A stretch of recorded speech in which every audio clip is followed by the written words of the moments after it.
Hello friend, आज की इस वीडियो में मैं बताने वाला हूं कि कंपार्टमेंट एग्जाम क्या होता है, इसे कौन दे सकता है, अगर एक सब्जेक्ट में फेल है तो क्या दे सकते हैं, दो सब्जेक्ट में फेल है तो दे सकते हैं, नई गाइडलाइन क्या है, स्क्रूटनी क्या होता है, इंप्रूवमेंट क्या होता है, ग्रेस मार्क्स क्या होता है, कौन कौन किसको किसको ग्रेस मार्क्स मिल सकता है, अगर एक सब्जेक्ट में फेल है तो क्या करूं, दो सब्जेक्ट में फेल है तो क्या करूं, तीन सब्जेक्ट में फेल है तो क्या करूं। अगर मुझसे बात करना है आप सबको तो इंस्टाग्राम पे आप आ जाइएगा, ठीक है। इंस्टाग्राम पे आके मुझे आप मैसेज डीएम कर सकते हैं, ठीक है। और वहां से मैं आपको बता दूंगा, अतुल_तिवारी 21 जाइएगा, वहां से कीजिए। कम से कम 100 से 150 बच्चों को कल से मैं जवाब दे चुका हूं, सिर्फ 10-15 बच्चे और बचे हैं, उनको भी जवाब दे दूंगा, ठीक है ना।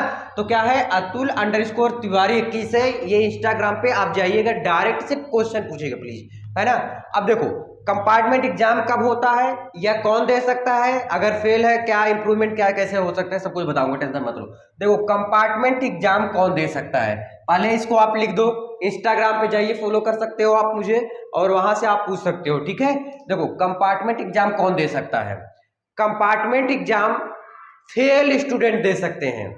नहीं समझ आया, जो सिर्फ फेल है, जिसका नंबर कम आया है वो नहीं दे सकते, जो फेल है वो कंपार्टमेंट एग्जाम दे सकते हैं। यानी कि बोर्ड आपको एक बार और मौका दे रहा है पास होने का, कि आप एक बार और पेपर दे सकते हो, अगर पास हो रहे हो तो पास हो जाओगे, नहीं तो कोई बात ही नहीं है।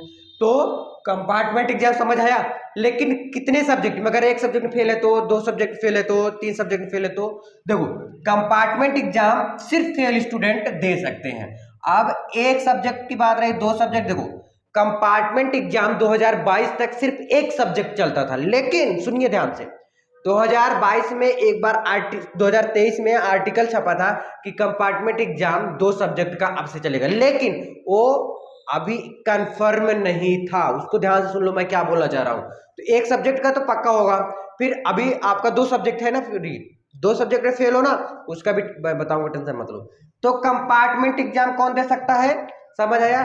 अभी जो ऑफिशियल जैसे ही न्यूज आएगा आप सब्सक्राइब कर लो, मैं तुरंत आपको बताऊंगा, तो नोटिफिकेशन जाएगा तो आप देख लेना, ठीक है। तो कंपार्टमेंट एग्जाम सिर्फ एक सब्जेक्ट का 2022 तक था, लेकिन आर्टिकल निकला था कि अगर दो सब्जेक्ट में फेल है तो भी दे सकते हो, लेकिन ये ऑफिशियल नहीं अभी आया है, आ जाएगा 5-6 दिन में आ जाएगा, कंफर्म है, ठीक है। कंपार्टमेंट एग्जाम हो गया कंफर्म। बात है एग्जाम कब होगा, देखो, इसका फॉर्म निकलेगा। अब ये कैसे, देखो, ऑनलाइन में निकलता है, ऑफलाइन भी आपको जाना पड़ेगा अपने स्कूल, और स्कूल में अपने क्लास टीचर से कांटेक्ट करो और उनसे बोलो, क्योंकि उनसे ये कहो कि मैं सर आपके स्कूल से पढ़ा हूँ, तो यानी कि आपकी भी जिम्मेदारी एक बनती है कि मुझे कैसे पास होना है, आप मुझे गाइड करो।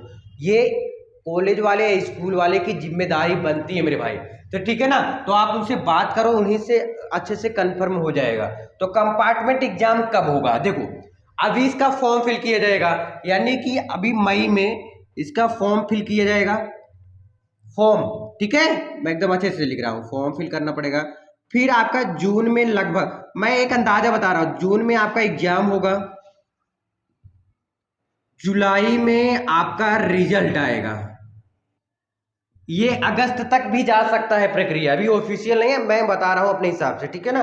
तो मई में आपका फॉर्म निकलेगा, अप्लाई करना है, जून में आपका एग्जाम होगा, जुलाई में आपका रिजल्ट आएगा। ये रहा कंपार्टमेंट के बारे में, जैसे ही कोई नोटिफिकेशन आता है मैं आपको बता दूंगा, ठीक है।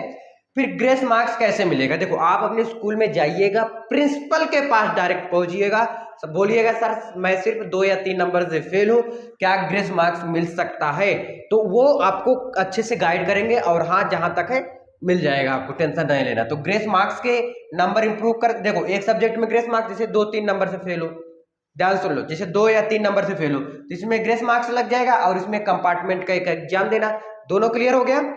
दो का अगर फेल हो तो ये आइडिया लगाना, एक तो कंपार्टमेंट दे देना, एक ग्रेस मार्क्स। वैसे तो जो कंपार्टमेंट है वो दो सब्जेक्ट का होना चाहिए, अगर नहीं होगा तो एक का एग्जाम दे देना और एक का ग्रेस मार्क्स करवा लेना। अगर ये भी नहीं हो रहा है तब भी उपाय है, देखो, स्क्रूटनी और इंप्रूवमेंट समझ लो एक ही है। इंप्रूवमेंट से क्या समझ आ रहा है कि नंबर को बढ़ाना, ध्यान से सुनो, बहुत अच्छी तरीके से बता रहा हूं। देखो, पहली चीज, चाहे आप 10th में हो चाहे आप 12th में है या किसी और भी है, अगर हिंदी में आप फेल है, ध्यान देना मेरे भाई, अगर हिंदी में फेल है तो समझ लो सब चीज में फेल है, आप कंपार्टमेंट का एग्जाम नहीं दे सकते। यानी कि फेल तो फेल, आप एग्जाम नहीं दे सकते, फेल तो फेल कन्फर्म है। तो यानी हिंदी का अगर फेल हो तो आप अपने आप को मान लो कि फेल हो, ठीक है। जो बता रहा हूँ क्लियर बता रहा हूँ। तो हिंदी का आप नहीं दे सकते।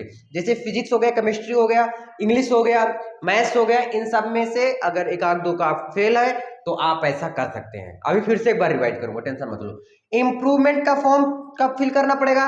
इंप्रूवमेंट स्क्रूटनी को ही बोलते हैं एक टाइप से, ठीक है ना। स्क्रूटनी का फॉर्म आ चुका है 19 मई तक। अगर आप फॉर्म फिल कर देते हो तब तो आपका कॉपी चेक हो जाएगा, नहीं तो 19 मई के बाद आपकी कॉपी नहीं चेक होगा। ध्यान सुन लो, 19 मई के बाद आपकी कॉपियां नहीं चेक होगी, ठीक है। तो ये ध्यान रखना। और हाँ, कितना रुपए लग रहा है? 500 रुपए लग रहा है। कितना सब्जेक्ट का चेक करा सकते हैं आप? चाहो तो चारों पांचों जितने सब्जेक्ट हैं सभी का चेक करवा सकते हो, चाहे फिजिक्स हो, हिंदी हो, इंग्लिश हो, मैथ्स हो, किसी भी चीज का आप अप्लाई करोगे तो आपका कॉपियां चेक होगी। लेकिन याद रखना कि हर एक सब्जेक्ट का, चाहे इंग्लिश का 500, फिजिक्स का 500, सब में 500 रुपया ऐड करते चले जाना। तो यानी कि जो भी रहेगा मल्टीप्लाई कर लेना। यानी कि एक सब्जेक्ट का, ध्यान सुन लो, एक सब्जेक्ट का 500, दो सब्जेक्ट का 1000, तीन सब्जेक्ट का 1500, फिर चार सब्जेक्ट का 2000, इस प्रकार से, ठीक है ना, स्क्रूटनी का।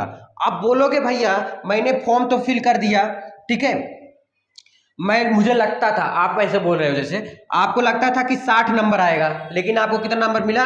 सिर्फ 50 नंबर मिला था, सिर्फ 50 नंबर मिला था। अब हो सकता है कॉपियां फिर से चेक हो जाए और टफ चेक हो जाए, टफ चेक हो जाए, तब क्या होगा? तब भी कोई दिक्कत नहीं है। देखो, अगर आपको ये पहले मिला था, पहले ये आपको पहले मिला था और आप सोच रहे थे 60 मिलेगा, ये 50 पहले मिला था, हो सकता है कॉपी चेक होने लग गया, 45 पा जाए तब, अरे ससुरा अब क्या होगा? तो बड़ा दिक्कत हो गया। नहीं, ये भी एक रूल है कि जो भी आप नंबर पहले पाए थे उतना ही रहेगा, अगर कम है तो।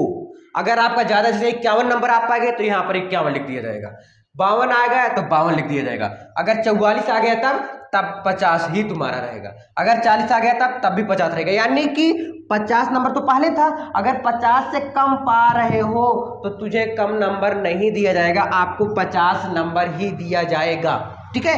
और अगर आप 60 नंबर पा गए तब तो 60 नंबर दिया जाएगा। यानी कि ज्यादा 50 नंबर से ज्यादा दिया जाएगा, कम नहीं दिया जाएगा। अब 50 नंबर क्यों बोल रहा हूं? क्योंकि आप 50 नंबर पहले पाए थे, हो सकता है आप 44 नंबर पहले पाए रहे हो।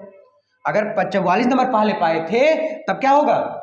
44 नंबर अगर आप पहले पाए थे तब 44 ही रहेगा। अगर ज्यादा हो गया 44 से तो आप 45 नंबर पाओगे, 46 नंबर जो भी पाओगे वो आपका मेंशन रहेगा। यानी कि जो पहले से मार्कशीट में है वो उतना ही रहेगा। अब मेरे भाई एक चीज और डाउट आ रहा होगा कि क्या ये स्क्रूटनी का जो फॉर्म है इसको फेल स्टूडेंट फिल कर सकते हैं? नहीं, इसको फेल स्टूडेंट सिर्फ कंपार्टमेंट का एग्जाम देंगे, और स्क्रूटनी का जो एग्जाम देते हैं, सॉरी फॉर्म फिल करते हैं, वो नंबर बढ़ाने के लिए करते हैं। ध्यान देना, स्क्रूटनी का जो इंप्रूवमेंट होता है वो नंबर बढ़ाने के लिए करते हैं, और जो कंपार्टमेंट होता है वो एग्जाम देने के लिए। एक बार फिर से स्टार्टिंग से सुनेंगे। कंपार्टमेंट एग्जाम कौन दे सकता है? बोर्ड ने ये तय किया है कि कंपार्टमेंट एग्जाम वो हर एक स्टूडेंट दे सकता है जो फेल है, ठीक है। फेल स्टूडेंट, पास नहीं, कम नंबर नहीं, सिर्फ फेल, तो फेल वाले दे सकते हैं। अगर कई लोग का दिख रहा है मुझे कि प्रैक्टिकल में नंबर नहीं मिला, या हो सकता है वो पास है उनका फेल लिख दिया गया है, तो उनके लिए भी एक उपाय है, वो भी स्क्रूटनी का एग्जाम दे, जिस भी सब्जेक्ट का उनमें उनके सामने दिख रहा है कि इसमें फेल है, वो स्क्रूटनी का एग्जाम देके वो उनका सुधारा जा सकता है और सुधारा जाएगा, टेंशन मत लो। अब बोलोगे भाई मार्कशीट में क्या कोई दिक्कत होगा? बिल्कुल भी कोई दिक्कत नहीं होने वाला। अगर आ भी रहा है ना इंप्रूवमेंट का, तो वो तुम्हारे चच्चा जाके नहीं लिखे हैं, तुम खुद लिखे हो, तुम जाके खुद लिखे हो ना उसको, तो उसमें कोई दिक्कत नहीं है, तुम्हारा इंप्रूवमेंट है। इंप्रूवमेंट मतलब तुम खुद लिखे हो, तुम्हारा पड़ोसी जाके नहीं लिखा है, समझ आ रहे? ये तुम्हारी बुद्धि से नंबर आपका बढ़ रहा है ना, ये इंप्रूवमेंट हुआ है ना। यानी कि सर गलत चेक किए थे कॉपी, सर अच्छे से नहीं कॉपी या चेक कर पाए, इसलिए आपने इंप्रूवमेंट लगा दिया। तो ये आपकी गलती नहीं है, कोई बुराई भी नहीं है, आप इसको कराइएगा, प्लीज करवाइएगा इंप्रूवमेंट, ठीक है ना। और कंपार्टमेंट एग्जाम अगर आपको देना है तो आप एग्जाम दे सकते हैं। अब तक था एक सब्जेक्ट का, लेकिन अब की बार हो सकता है 2 सब्जेक्ट का हो। जैसे भी नई गाइडलाइंस आता है मैं आपको बता दूं। उम्मीद है आपको compartment, grace marks, scrutiny, improvement सब कुछ समझ आ गया होगा। कब कब एग्जाम होगा ये भी लिख दिया हूं। अगर आप इंस्टा पे बात करना चाहते हो तो अतुल_तिवारी 21 कर सकते हैं। आई होप आपको समझ जरूर आया होगा। अगर कोई भी डाउट है लाइक और कमेंट कर देना, ठीक है ना। Thank you so much.